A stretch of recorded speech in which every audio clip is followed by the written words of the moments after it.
Private Vern Tripp, Canadian Army, World War II. Vern is one of my many Canadian World War II veterans that I interviewed in Canada. When I was doing all my interviews here in the States with the World War II veterans, at times the Canadians would come up, and I think a lot of times they have felt overshadowed by the American victories and left out of history. So I pointed my finger. I remember one day I pointed my finger up to Canada and said, I'm going to go up there and produce a film for them. I did that in 2007. It's called Lest They Be Forgotten Canada. We premiered it in Toronto. Full house. It was a great, great event. Vern is gone now, like most of my World War II veterans, and I'm glad to feature his story here today on the Voices of History channel. He enlisted at 16 years of age, had that same sense of duty in his country, and he fought with the Hastings and Prince Edward Regiment, which is part of the 1st Canadian Division and the 4th Armored Division. He helped liberate one of the concentration camps, folks. He's actually featured in my film about the Holocaust that I've produced, a 2.5-hour film, where the GIs talk about the camps and what they saw. I have a little trailer called What Our Eyes Saw. It's powerful, powerful. But God bless Vern and the story that he told me. I was in Woodbridge, Ontario, Canada. It was July 20th, 2007. That's where I met him and a lot of other Canadians. So I want to thank Chris Jansen for making it possible for you to hear Vern's story. Chris, thank you. I look in this camera and say thank you. God bless you. Thank you for your patriotism and your help for me helping to support my work and to show these veteran stories. It means a lot to me. And I really do appreciate your time and your effort. God bless you. If you'd like to sponsor a story, folks, I'd like to encourage you to sponsor a story. You can click on the video description and the link that's there, or go to my website, larrycappetto.com, click on Sponsor a Vet. You'll see the pictures of some of my veterans. Find a picture, find a name, include their name in the sponsorship, and that's all there is to it. And I'd be happy to share your name with our audience out here. So many have helped me with my work. I'm so grateful. My heart's full. I thank God for this and helping to honor these people who honor is to be given. So it's a feel-good project. If you'd like to just donate to my work, you can do so by the comment section of this video. I'd like to encourage you to comment too on these videos. It really helps, folks. So my heart's full. Let's keep this thing going. Subscribe to this channel. Let's get a couple 100,000 subscribers. That would be great. And let's let the children hear these stories. These should be shown in schools. Mandatory showing, a lot of you say. I totally agree with that. So sit back and enjoy Vern's story, my first Canadian World War II story featured on the channel. But again, they are all featured in my documentary, Lest They Be Forgotten Canada. So share the videos. Like I said, subscribe to the channel. Talk to you soon. God bless you.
I went in when I was 16 in 43, and I spent a year in reserve, and it was training in marching and all that, and then we had a bugle band, and I was the bass drummer in the bugle band. And then in 44, we went to Ottawa in July, and we trained for 2 weeks in July, and then I joined active. And they sent me to Kingston for my medical, and then we went back. I went back for 3 days for my leave after I received my uniforms and everything. And then we went from Kingston back to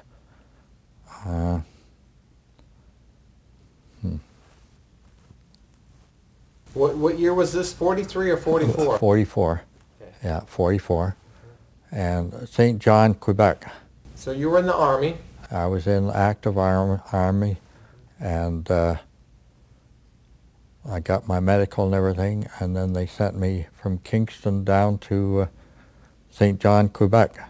What were you with the particular regiment or? I joined the Hastings Prince Edward Regiment.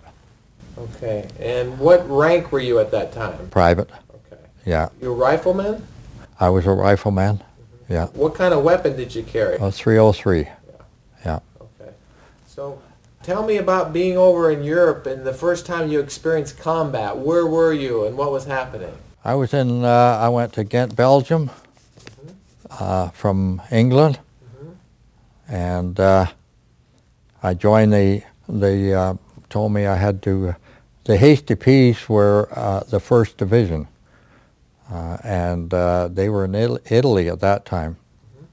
So when I got to England, they said I had to use another outfit, regiment. So they gave me 2 or 3, and I chose the Algonquin Regiment. And that was the 4th Armored Division. So you were with the 4th Armored, okay. Yeah. Okay. And they sent me to Ghent, Belgium, which they were going up almost into Holland at that time. And this was at Christmas at 44. Tell me what you remember about Christmas Eve and Christmas of 44. Tell me again where you were. Well, the Christmas we had in England. We had turkey dinner and everything, and all the dressings, and then about a week later, they shipped us right through the channel, and we got in into the trains, and all the glass windows were all smashed out, and they took us from Liverpool up to Ghent, Belgium. And then I joined the Algonquin Regiment at that time. So tell me about some combat, the Germans, where you were, and tell me a little bit about the Germans and how you fought against them there. Well, we went in, tell you there, I don't know whether I got the thing here or not. Well, you don't need to read it, just whatever No. you remember. Just I don't need dates. Or Okay, anything. yeah. Just tell me about engaging the enemy and where you were and what was happening. Yeah, we went up the lower part of Holland, and can't think of the name.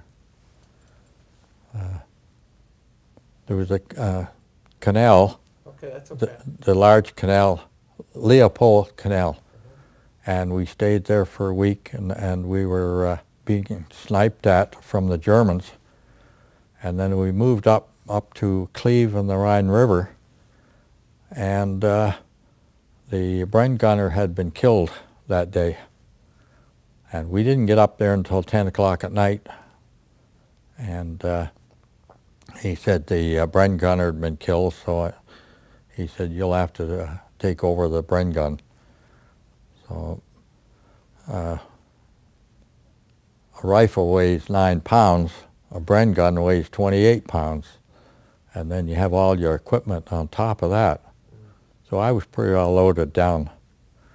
Then we went up through a field and everything into Cleve, clean the town out, if any Germans or anything, and then we come back to Tilburg, just a little town north of Tilburg, for a rest because the Algonquins had been hit pretty hard and lost a lot of men. And we stayed in a little house there in the attic, and 4 of us. and we stayed there a week, and then we moved up into the Houston Canal, and we were up there, and we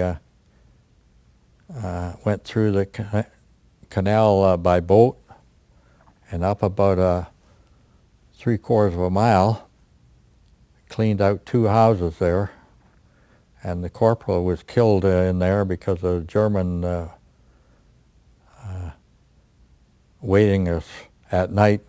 It was dark at night, about 10, 11 o'clock at night, and the corporal was shot in the stomach. And so I helped the officer pull the corporal back to the door, and he told me to go up about 1/4 mile north and dig a trench and set the Bren gun up in case the Germans had attacked us again. So we were there about 2 days, and we had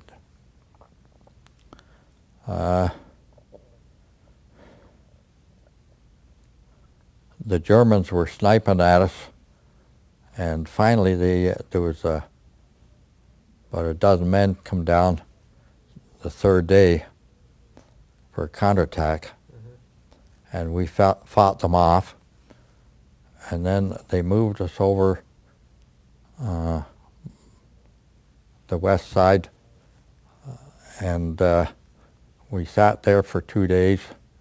We had no food or anything. We had only took a little bit of food up with us across the canal, and the bridge had been blown off down the road, and the German tank used to come up and snipe us and break the bridge down again every night, so that they finally moved the bridge a little bit so they couldn't get a shot at us. So the 5th days, they got us some rum for us, and then the next day the Lincoln and Wellens come through and give us a break, and we went back, and they got the bridge across and got some tanks up and some 6-pounders to fight the Germans. And then we went back down, and they had set up showers and everything for clean clothes for us. And then we went up,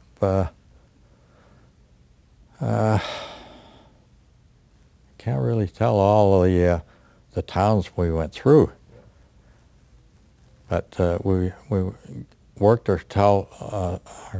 place up to the Hockwell Forest. Yeah, tell me about that. You got hit there.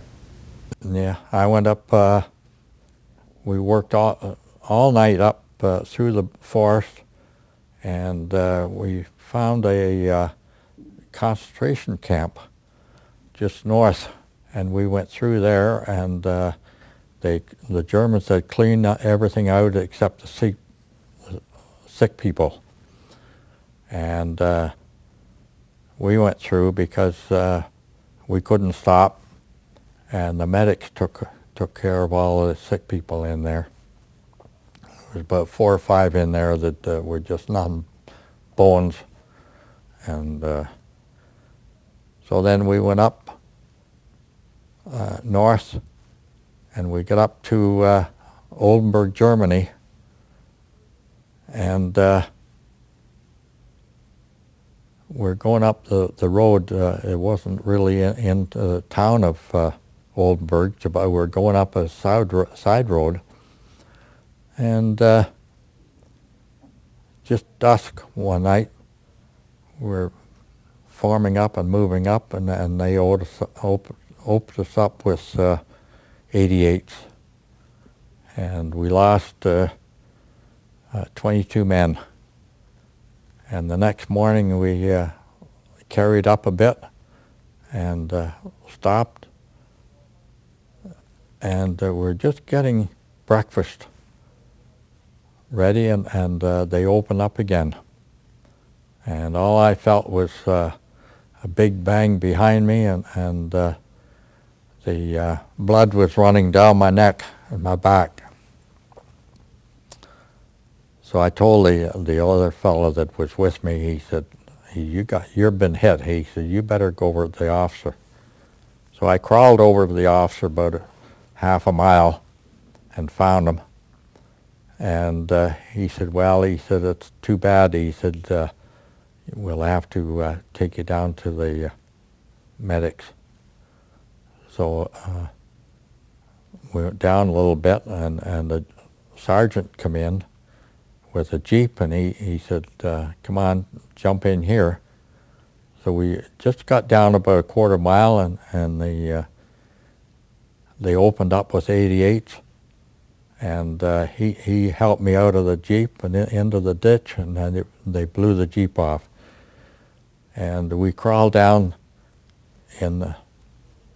along the ditch, and another guy picked us up and took us down to the medical. And I was there for a day, and then the plane come in and moved me into Brussels for the hospital. And I was in there for 6 weeks.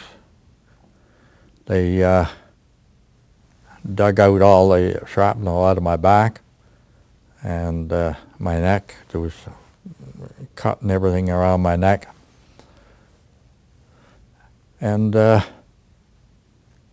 I come in, and they moved me into the hall, and there was lines of comrades in there.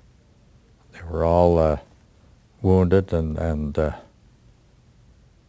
resting. And the nurse come in and said, you're a very lucky man.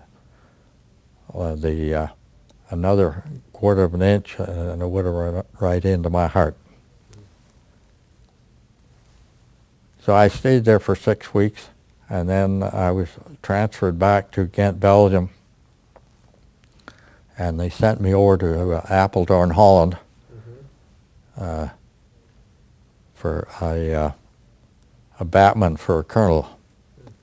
And I used to look after his needs and cleaning his shoes and clothes and all that.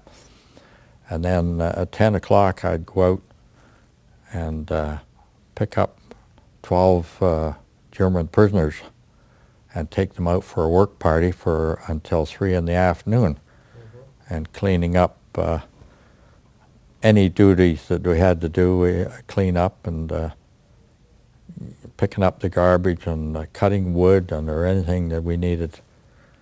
And then I was there about, I believe, 2 or 3 weeks, and they were asking people to join for Japan. So I went down and joined for Japan, and they said, well, we'll let you know.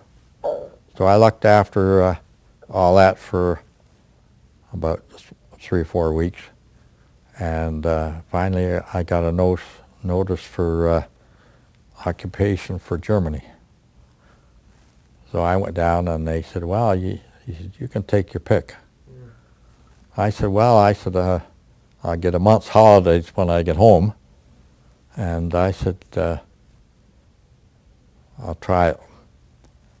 So they give me a month's holiday, and they give me 12 days holidays after I got to England to go to Scotland.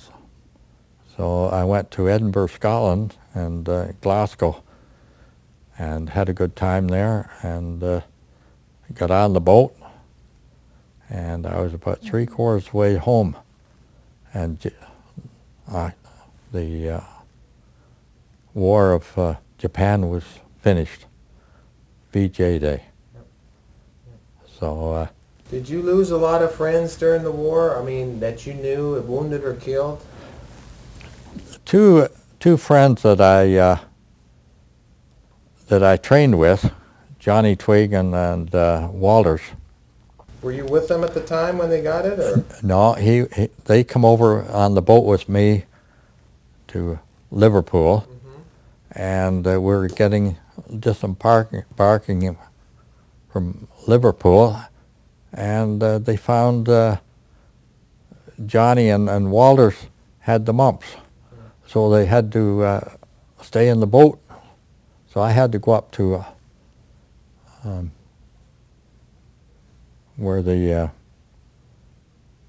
in England where we were stayed, and I had to learn up new friends, because we were all in the same boat anyway, so it didn't matter. We joined up with whoever we could try and get along with and have friends with. And I never seen Johnny Twig or Walters until I come back from overseas. And apparently Johnny, he never went over. He was a demonstration platoon in England. And I understand Walters, he was another outfit, and he was killed, or he was wounded the first day he was in there. And they sent him back to England. So. Yeah, tell me about the Germans and your interaction with them and how close you might have got to them, and then as a soldier, tell me about the Germans and did you ever get real close to the enemy? Yeah, I had a German prisoner of war come in at dusk one night. We're in the slit trench, and he put his hands up and come in, and he stayed all night. And he was actually, he was from the Black Sea, and he had come in, and he told me he slept. He spoke pretty good English, and he said, if I go in before dark, he said the SS will shoot us in the back, because they don't want you surrendering to the enemy.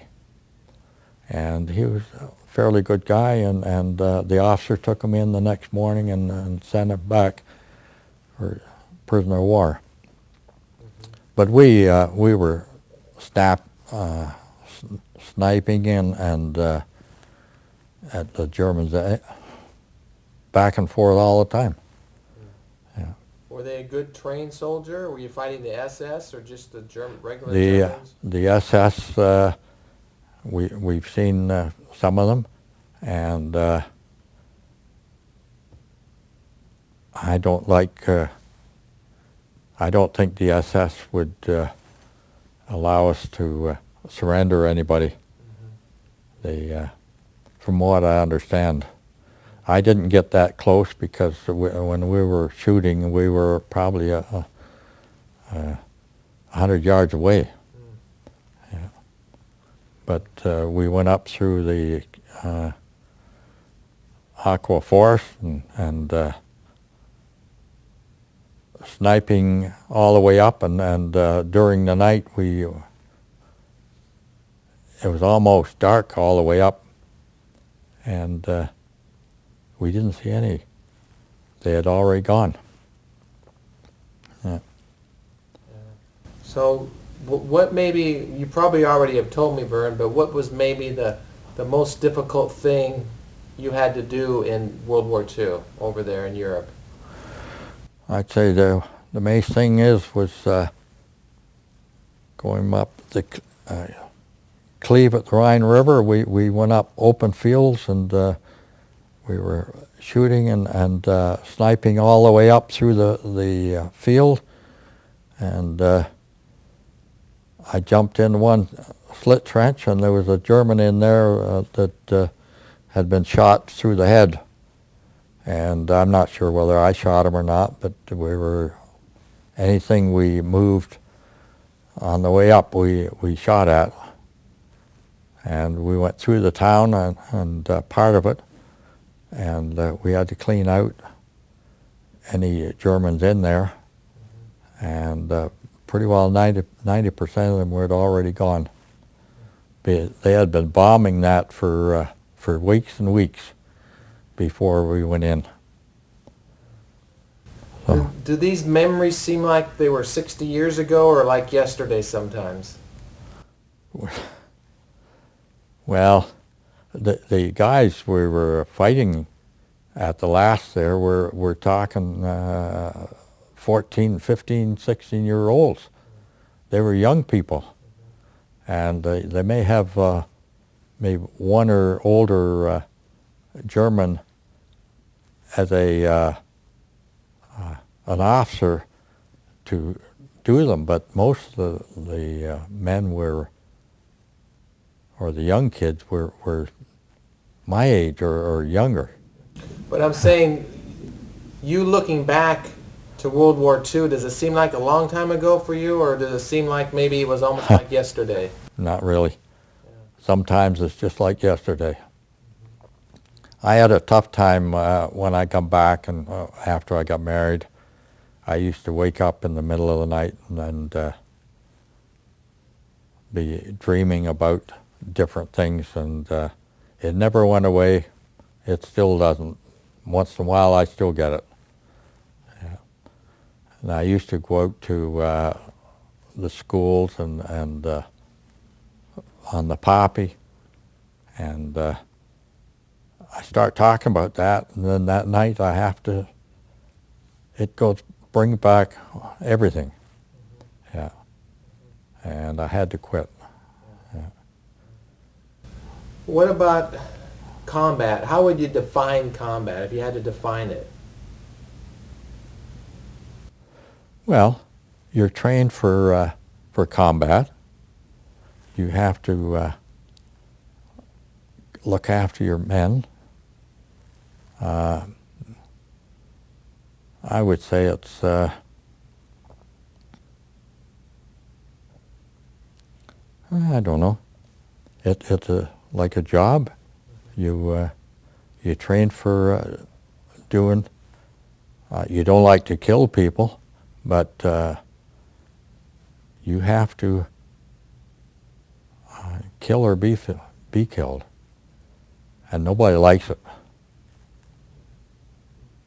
What was your rank at that time? Private. Okay, private. Yeah. Okay. Yeah, I was just a private. I don't think I would have liked to gone too far. How many months were you in combat, approximately? Well, I was from right from Ghent, Belgium, right through Holland up to Oldenburg, Germany. And that was only actually from December right through until April. Tell me about the cold, maybe how it affected your operations, or was it that cold there? Well, it was pretty cold. January, February, pretty cold, and then March started to warm up, and it warmed up pretty good. We were in Holland at that time, but it was cold January and February. You're out on guard duty, 2 hours on, 2 hours on, or 4 hours on, 4 hours off, and it was darn cold. But you have to keep moving, and you had to be careful where you're walking, because if there's snipers coming at you across the canal, and they were sniping at us all the time. And a lot of people got killed. I was just one of the lucky guys, I guess. Yeah. Did you ever wonder why you made it back and a lot of guys didn't make it back? I wondered that lots of times. Yeah. I was just very lucky. Vern, what does Remembrance Day mean to you as a veteran? Well, my dad wasn't in the Army. My uncles were all in the First World War. And my uncles and cousins were in the Second World War. I just felt that I had to go when the call.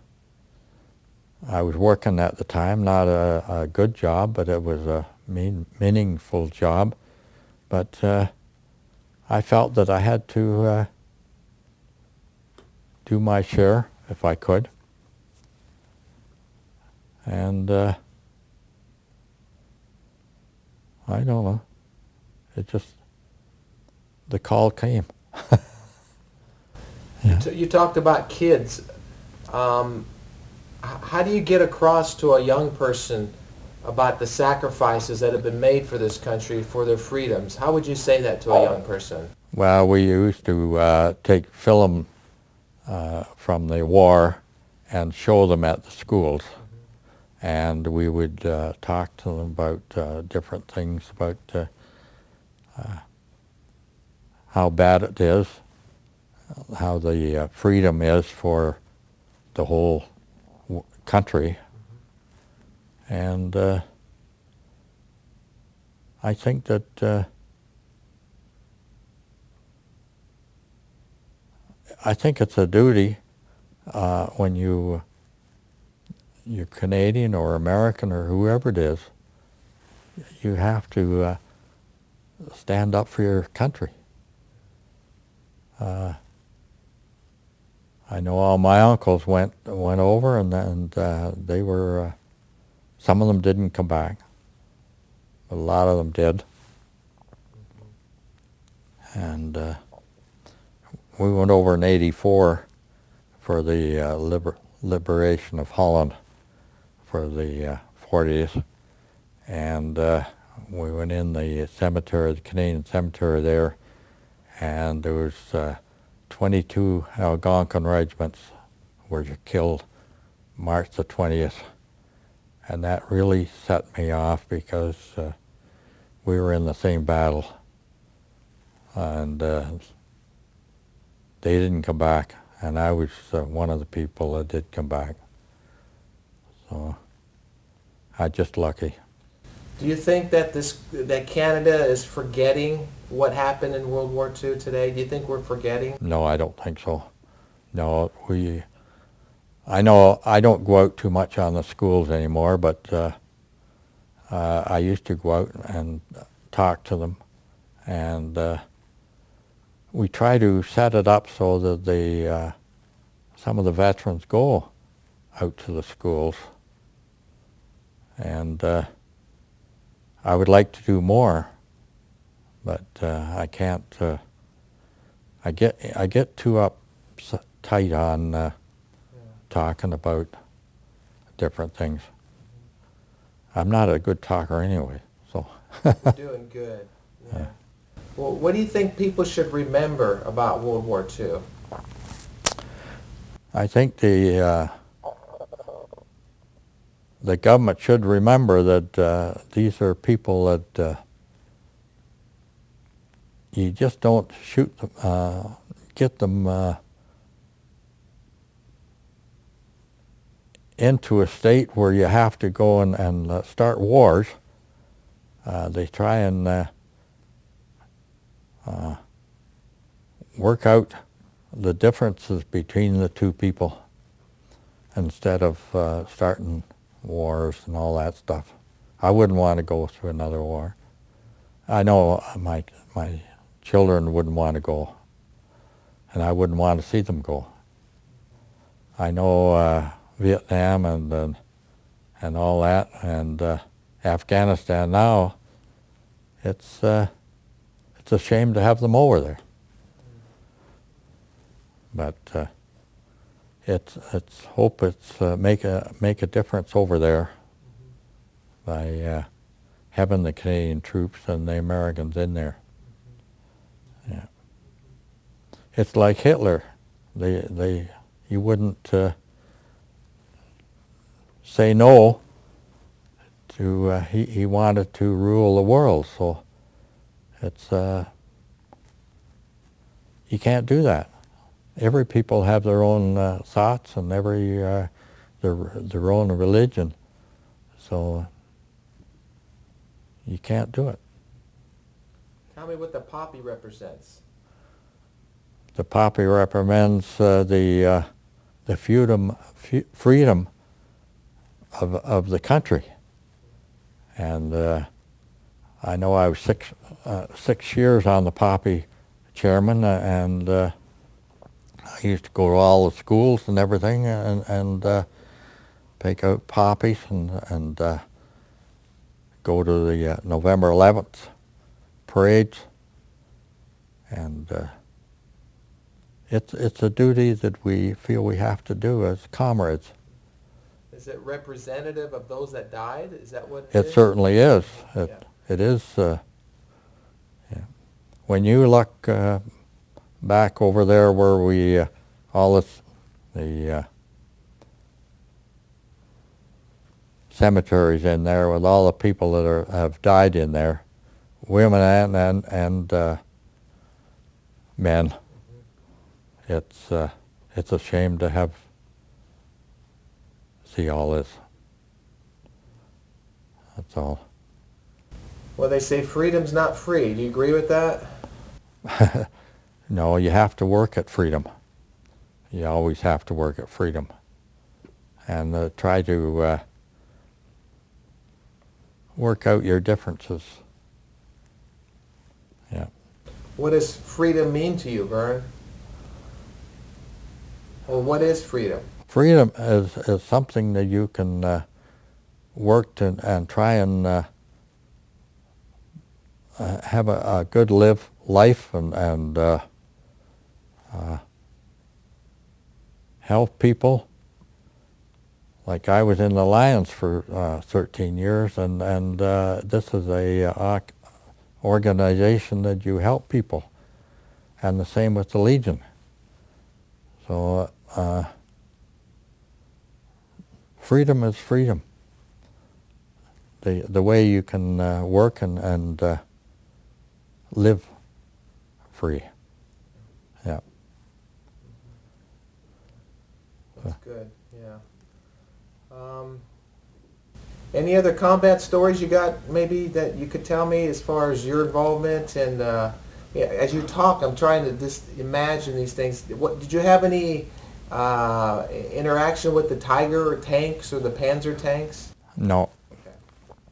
No, we went in through one town and we rode in on the tanks, but we were pretty well stayed away from the tanks because they were the Germans were drawing fire. If we were on the tanks, then we would get it. We only seen one Sherman tank up in Holland there, and he was up on the high ground, and the German opened up, and he just missed the tank. And we were just coming out of an old house, and the tank took off and went back, and we fired at the where we thought they were, but we don't know whether we got them or not. But it's a lot of time it's sniper shots, people just trying to get you off guard. And it's the only thing you got to hit them, try and get them before you get us. And the German 88 was deadly, wasn't it? It was very deadly, yeah, yeah. And their mortars, 3-inch mortars, were very deadly, yeah. The only thing I felt, I think the Germans probably had binoculars to see where we were coming. We didn't have binoculars. Now they have the machine guns with telescopic lights, lens on, and you can see for miles. Mm-hmm. Now it could be somebody hiding in the bush there and sniping at you. And we're in the aqua forest and up in there, and they were sniping at us all the time. Yeah. Yeah. Huh. Are you proud that you're a World War II veteran? I've always been proud, always. I'm glad I took a small part in what I did. I know we lost a lot of people, but good people come back too. And I know a lot of them are gone now, but we're all getting older. Yeah, we have got old. Do people thank you for your service for your country? Oh yes, How yeah. does that make you feel? It feels me proud to be a Canadian, and where I've been and what I've done. I know it's only a small part, but what I did what I had to do and what I wanted to do, actually. So, What does the Canadian flag today mean and represent to you? well, the Canadian flag is freedom. It's always been freedom. Like, I know I was born in this country. My dad was born in this country. And probably my grandfather was born in this country. We go back pretty near 1700s. So we've been here a long time. Yeah. What do you know about D-Day and the Canadian involvement on D-Day? Well, all I do is see the shows. I know D-Day. I know a lot of the friends that were in the war. I was lucky that I didn't go in until up in Belgium. But if I had been a little younger or older, I would have been up there. Because all my friends went, and a lot of them didn't come back. Yeah. Do you remember, what do you know about Juno Beach and the landing? Just what you've read, or have you talked to some of your friends? Or? Just what I read, yeah. And the shows, we always watch the shows, especially coming up in November 11th or close to it. We like to the Battle of Britain and D-Day was 44, yeah. What do you know about the Dieppe raid? Very little, but I've heard a lot about it, and I think it was a hell of a mistake. Yeah. Do you feel that you fought for your country, and you're patriotic about that? Oh yes, yes. I'm very patriotic. Yeah. When you went through combat over in Europe, were there times where there was no fear, and then maybe after the battle you realized you could have got killed, or was there ever that feeling or that adrenaline rush in combat, and then when it's over it's a big letdown? Do you ever feel anything like that? No. No. When you're in battle, you're going in night and day. Not so much in the daytime, but you're going up at night. And we went out. We were out twice in sections looking for the Germans. And the second time we got,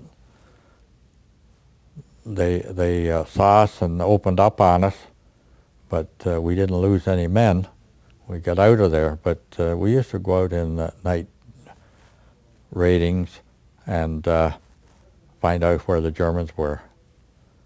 And we were trained that in Quebec. We used to go out night and see where the guys were, and this was trained for us. Yeah. It's hard to imagine. I know in Quebec it was friendly fire, but when out in Germany it's not friendly. Yeah. You crawl around half the night in the darkness, and you hear a noise, and you have to check it out, make sure who it is. So when you're over there with your gun, your rifle, I mean, are you guys advancing and you got a line, or are you holding a line, or are you just sporadic fire, or did you get in some big battles? No, we didn't get into a real big battle. We cleaned out at Cleve at the Rhine River. We had to go up through the town and searching for Germans, and I know some of them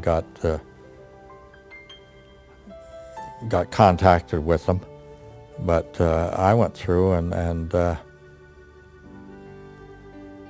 I was lucky, I guess. I just